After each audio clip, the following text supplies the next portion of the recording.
Hello and welcome, dear students.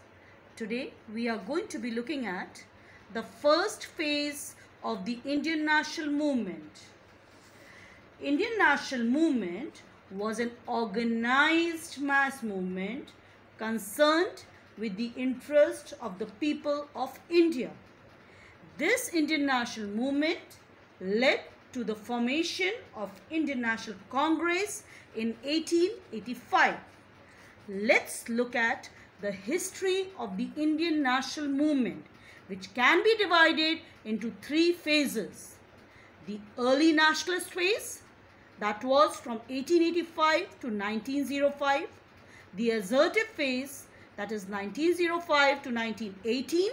And the Gandhian era, that is 1919 to 1947. In this chapter, we are going to be looking at the first phase of the nationalist phase, that is early nationalist phase or the moderate phase. This phase was led by a few Congress leaders during 1885 to 1905. They were basically educated leaders who were lawyers, teachers, doctors, journalists, professionals. Some of these leaders are W.C. Banerjee, Raj Bihari Ghosh, Dadabhai Naoroji, Rana De, Gopal Krishna Gokhale, P.R. Naidu, Madan Mohan Malviya and A.O. Hume. Now we are going to look at the basic beliefs of the early nationalists. The early nationalists had lot of faith in British justice, fair play, honesty and integrity. These early nationalists used to proudly declare their loyalty to the British Crown. The sessions of the Indian National Congress used to begin with the singing of God Save the King, that is the British national anthem. Now the early nationalists hoped that the British would grant home rule to Indians. Actually, the moderates or the early nationalists did not want independence from British rule. They only wanted greater representation of Indians in the administration at all levels. Thirdly, the belief of the early nationalists was that British rule had many benefits, and it is through their help that India is able to get rid of sati, child marriage, untouchability from the society.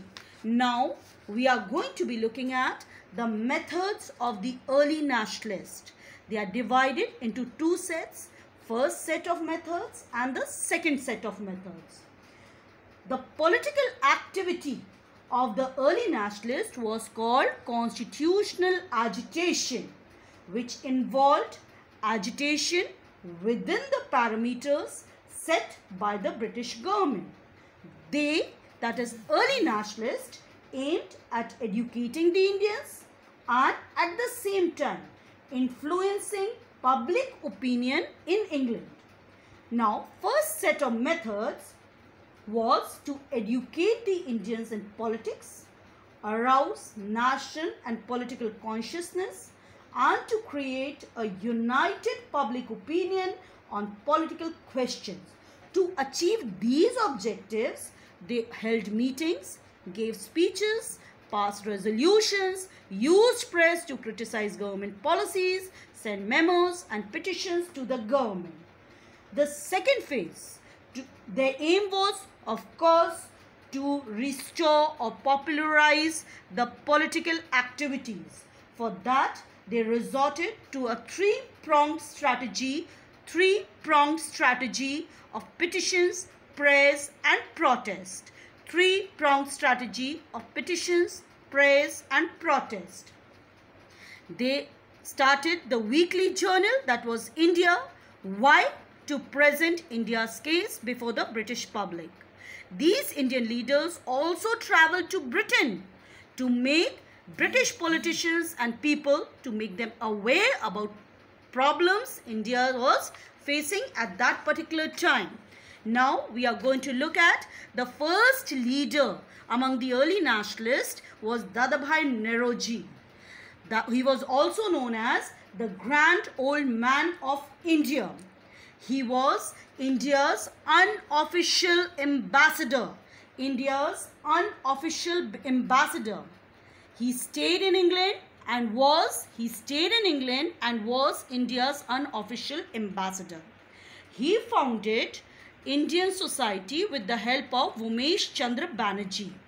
He also presented important matters about India in the British Parliament.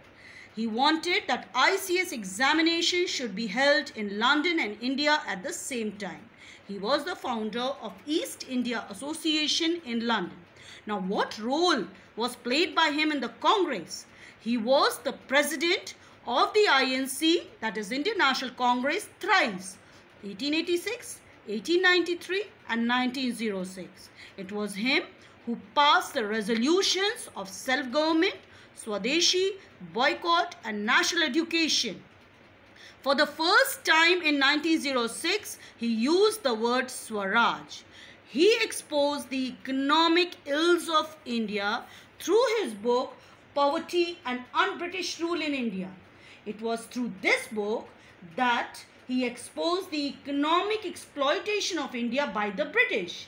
He explained how the drain of wealth from India was adversely affecting her economic development and resulting in economic impoverishment of the masses. Now, let's have a look at the next leader, that is Gopal Krishna Gokhale.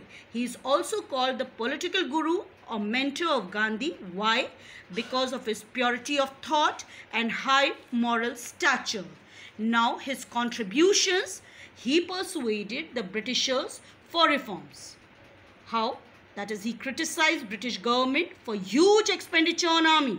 He criticized British government for huge expenditure on army, racial discrimination policy in appointments of high post, and production tax on cotton. He also passed Minto-Morley reforms, that is Indian Council Act 1909. It was an act of the Parliament of United Kingdom that brought about a limited increase in the involvement of Indians in the governance of British India. He worked as a member of IPSC and demanded to increase numbers of Indian in higher services. He tried to stop partition of Bengal when he visited England. He was also the founder of Servants of India Society in 1905. It was basically meant for the upliftment of the depressed classes. Its aim was to train national leaders to serve the nation. Aim of Servants of India Society was to train national leaders to serve the nation. He played a role as a member of the Imperial Legislative Council. During that, he tried to reduce salt duty, no excise duty on cotton goods, toll tax, bill for primary education, better jobs for educated Indians, and reduce land revenue.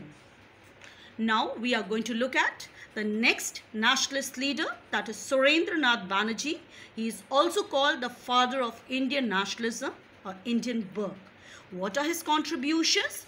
Surendranath Banerjee established the Indian Association in 1876. Why? Because in this association, he fought for the wrong policies of the British and increased unity and awareness among Indian people. He created a political organization, that was Indian National Conference in 1883 at Kolkata, which merged into INC, that is Indian National Congress, in 1886. So Indian National Conference merged into Indian National Congress in 1886. His political ideas: he edited newspaper Bengali to strengthen Indian opinion. His book was A Nation in the Making. He opposed Arms Act and Vernacular Press Act. Thank you.